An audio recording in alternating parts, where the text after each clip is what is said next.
गुरुर्मूर्ति पूजामूलं गुरुपदम्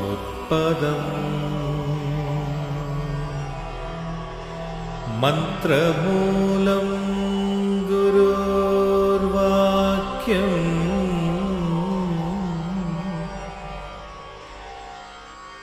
मोक्षमूलं गुरुर्कृपा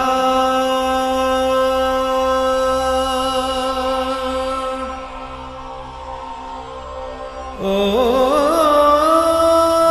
श्री गुरवे नमः।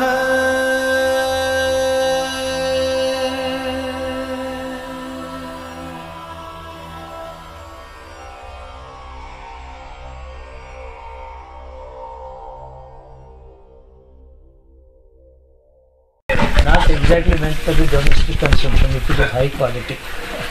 That is standard. These boys and girls are export quality from India. So they have come here. So it's my pleasure to see them all occasionally, and I have no other work. Most of them are known to me from their infancy. I know their parents also. When they were married.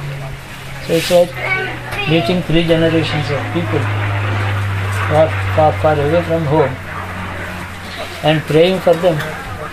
They should, having gone far from home, they should come back secure, safe.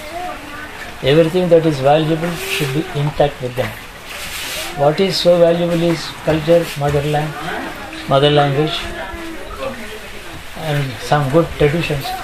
They should bring them back intact.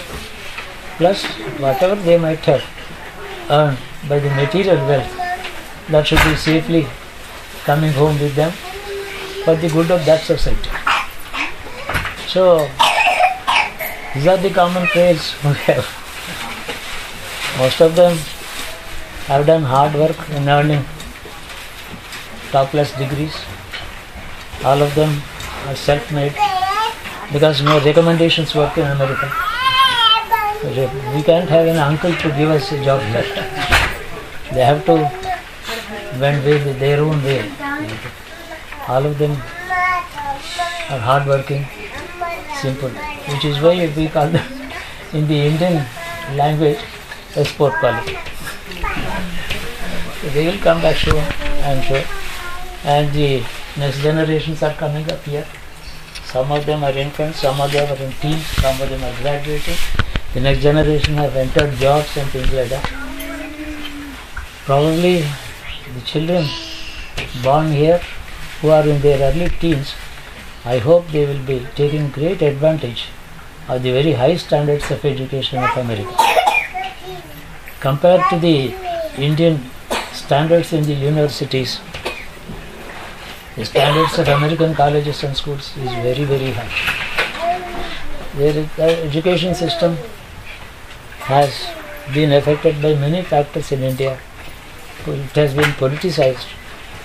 Quality of faculty has declined because in the last 15 years, some 10,000 new engineering colleges have been opened. I would say by numbers, we can multiply churning out graduates, thousands of graduates every year. That is not quality education. That degree is a passport to a job here. That's enough. But they should take advantage of coming over here by taking higher standards of education, keeping their children in real schools where there is real education, real teaching, there is a real faculty working here. These are all matters that we should remember. I mean, because I am an old man in my 80s, what do I ask you? I want to be proud of you. That's all. All that's my ambition is, my personal ambition is that I want to be proud of you. Because my children are good. They have gone far off and made a mark there. They have proved themselves useful in a good job in America. Americans have recognized their merit and hard work and things. All these things are good report. A good dossier must accompany you when you come back, but you must come back. That's very important.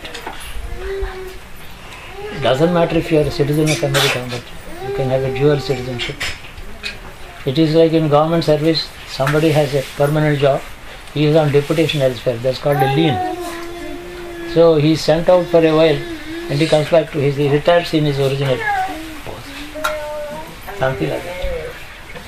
But the culture, a love of motherland is very natural to many people. A poet says, "Breathes there a man with soul so dead, who never to himself has said, my own, my native land." Is there a man who breathes and walks on the earth, who does not say this, my own, my land? So it is a natural instinct that should never be discouraged or overcome by some other materialistic considerations.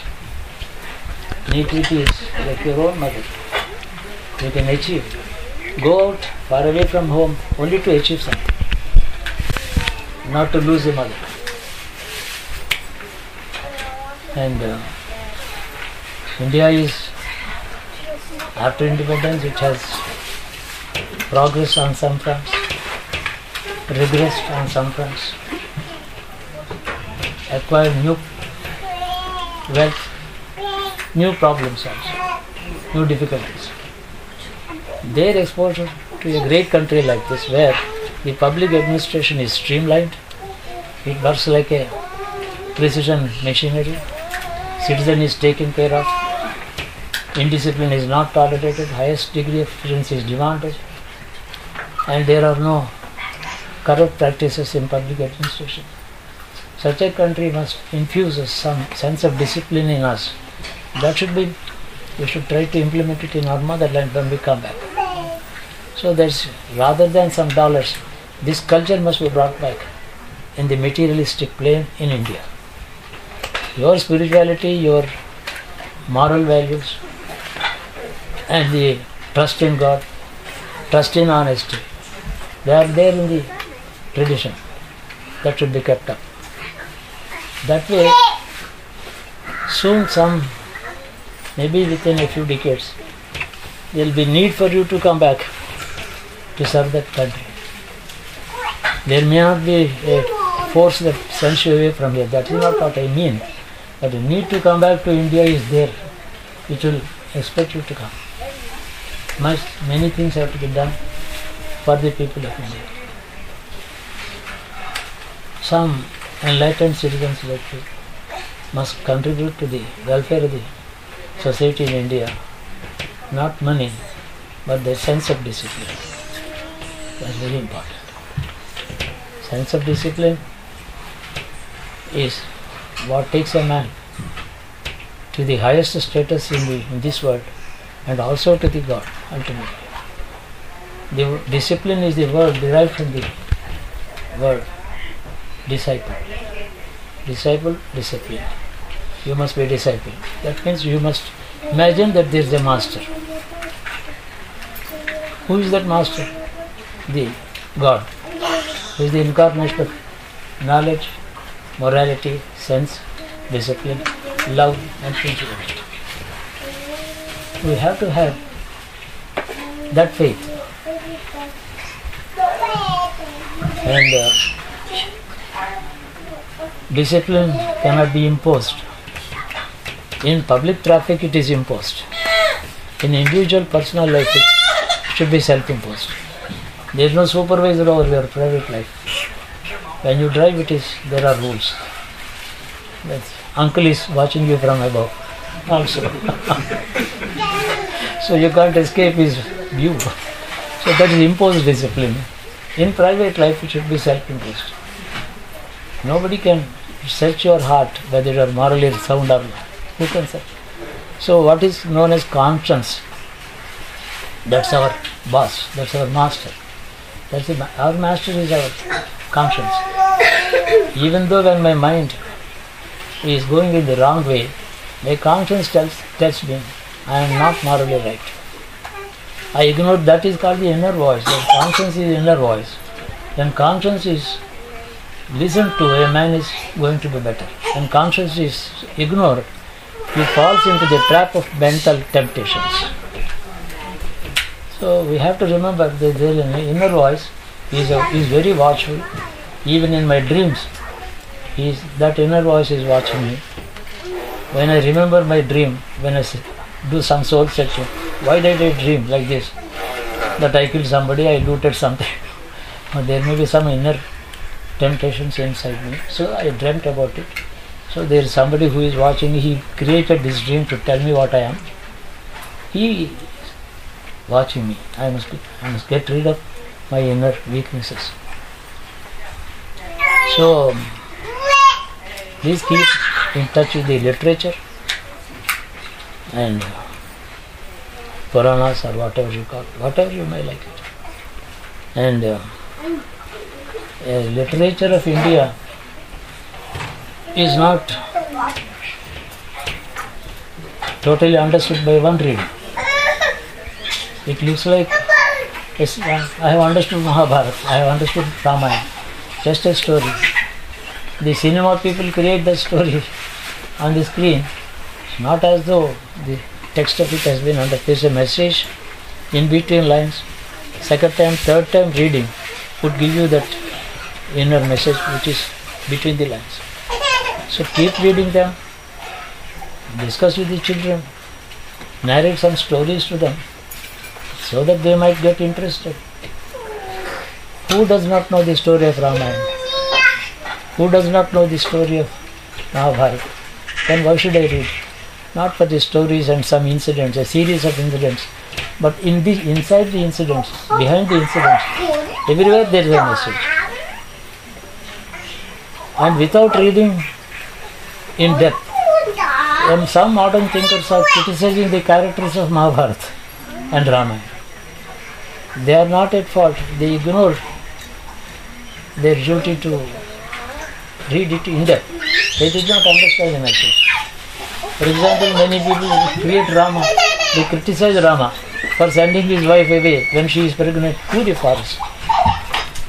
But a close reading of Ramayana tells you how Rama had to suffer the separation, how unwilling he was, what forced him, duty to the kingdom, duty of the rights of the individual. To take care of his wife is his personal right and duty. It is one individual. But the kingdom is public responsibility. Between these two, he chose to be an honest, accepted public servant. There are so many things. Clear your own doubts, reading them again and again. మళ్ళీ అందరూ కనపడ్డారు, చాలా సంతోషం. మీరు అందరూ క్షేమంగా ఉండండి, భగవంతుని రోజు తలుచుకోండి, మాతృభాష దేశం జ్ఞాపపెట్టుకోండి. I would like you to read the history of India also. History is not a subject meant for the classroom in the university. History is the subject of the citizens. Remember that. It is meant for all of us. The historians write down the history. After authenticating, after verification, they give you the truth report. That is their duty, it's a profession. They teach it in the classrooms. But it is the subject that belongs to common. We have to read the history so that we will know our coordinates. Where are we? What is my background? What has been past?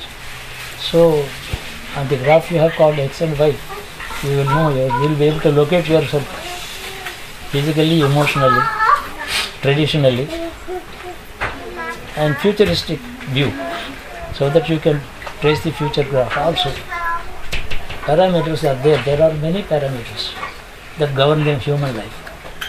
This location is one of the important parameters. We must know who we are and things like that. Every day, every month, every year, we achieve some progress on the economic front, on security, welfare and things. But the inner man's progress is equally important. A successful life is defined, as I define it, is something that when you look back in your old age, look back to yourself, you should have no regrets. That is a successful life. No matter whether you retire as a governor or a traffic cop, it doesn't matter. You should have no regrets. I should not have done that. I should have done this. I missed it. That should not happen. Regretless life is the whetstone of a successful life. అందుకని మీరు కూడా బాగా ఆరోగ్యం చూసుకోండి. Mental health, physical health, emotional health, spiritual health. Health is of many shades. Anyway, it's this travel to America in my present condition is like attempting Mount Everest in my present mood. But yet I could do it. There have been some reasons.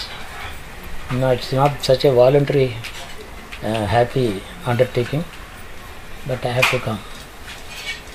So there are many predictions, prophecies, prognostications about 2012, December, things like that.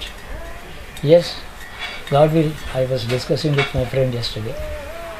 He is a very learned astrologer of the Indian sciences and astronomy also. He and his wife have come yesterday.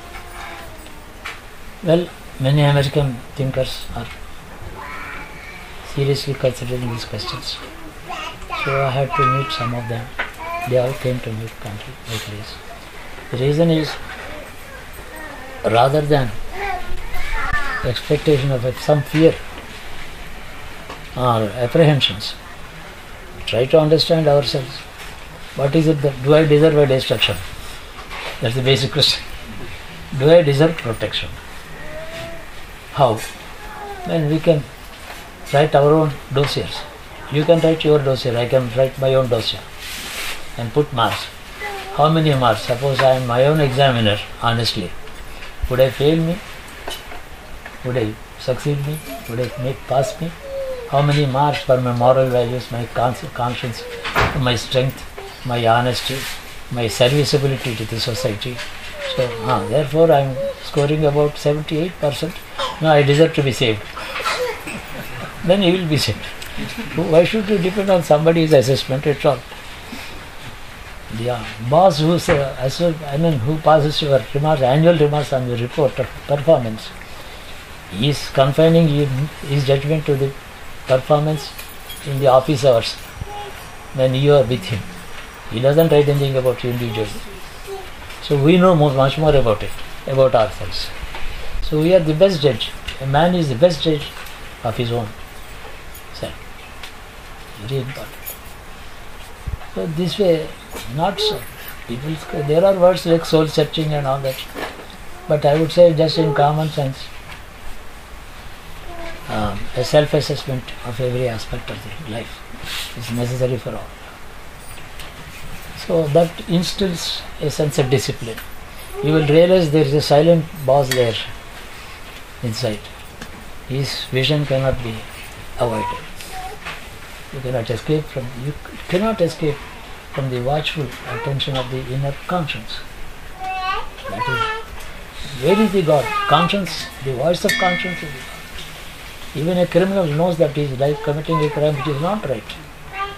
Who knows about his mind is tempted to commit a crime, his conscience is condemning him. So that is God, the second voice, inner voice. That is the presence of God in that shape, not necessarily in the form and things. This is the spirit in which we have to live. My prayers to the God every day sitting here for the good of all of you at various levels. And second thing is, when we have been permitted to come here, permitted to work, permitted to earn, encouraged to work, encouraged to prosper, don't we owe something to these people? How do you propose to say thanks to them? In thought, word and deed. That's another moral responsibility.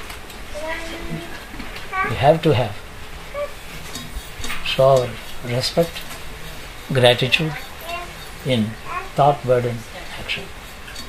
Remember that. Otherwise we get indebted. Death is the responsibility. Indebtedness is responsible for our rebirth. That is the philosophy. As long as the debts are not repaid, we have to be reborn again and again. Why is the man reborn? Dharma Parampara, we have a theory of reincarnation. being born again and again. Why? Because you are indebted to this world. So every birth there was a mother, there was a father, there was a teacher, there was a caretaker, an honest servant. So where are they? They are all in the life around us in the society. They are also born like us. So some service to the society is you are paying your own personal debt to your own past associates. The service to society is not a charity, it is a repayment of debt. So I have donated this. No, you have repaid your debt. Better that way it makes us humble and without overestimating our own generosity and things like that. If there is a generosity, it is for him, for the God to recognize it. Not put marks on our own desire for ourselves. Very necessary. So charity is nothing but, it is a dignified name. It is a tempting name. Charity, donation. They make the man's ego satisfied. I have donated. His ego is satisfied. He thinks he has donated. But better way of saying it is, I repaid what I owed. I don't know how, when I received it from him. So I repaid it. Even somebody takes a loan and never comes back, you need not worry about it. You have repaid your debt. There is, behind every seemingly true facts, those facts are not truth. We know the facts, we don't know the truth behind the facts. They are different. So seemingly facts, understood. Behind there is another truth. That inner truth must be appreciated. And you can certainly present a respectable picture of India to these friends and also earn some respect for your motherland here, and also try to repay with a sense of gratitude to whatever you owe to them in any manner you like. It's a very essential thing.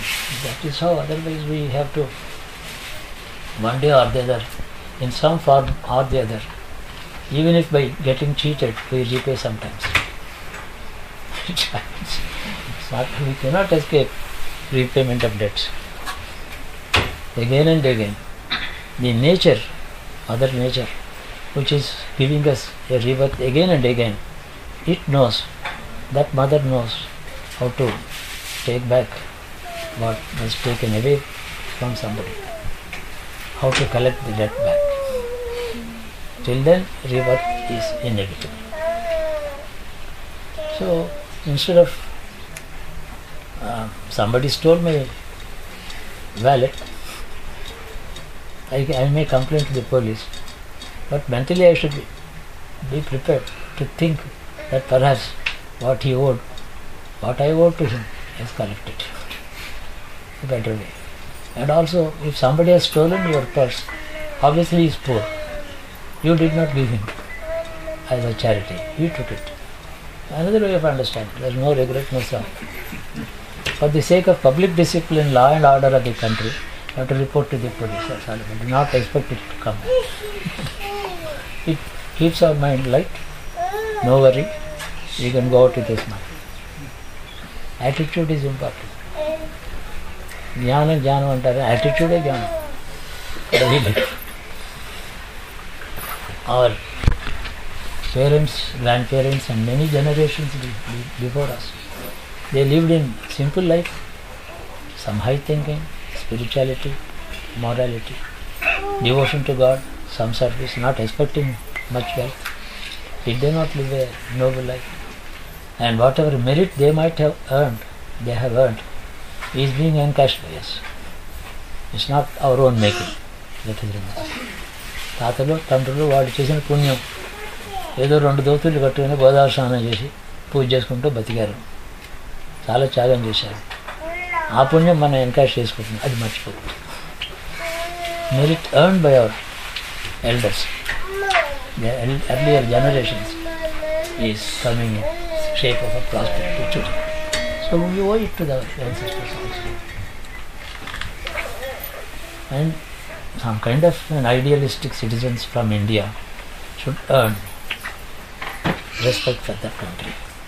I have many friends, many well-placed American friends here. They ask me, what is it we can do to America, for America?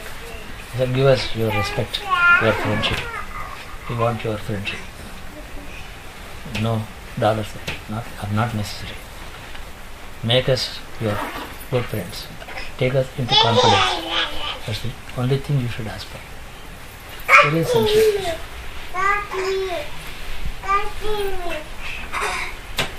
అందరూ సంతోషం, మీరు అందరూ కాస్త ప్రసాదం తీసుకుని వెళ్ళండి, మళ్ళీ ఎప్పుడో కలుగుతాం.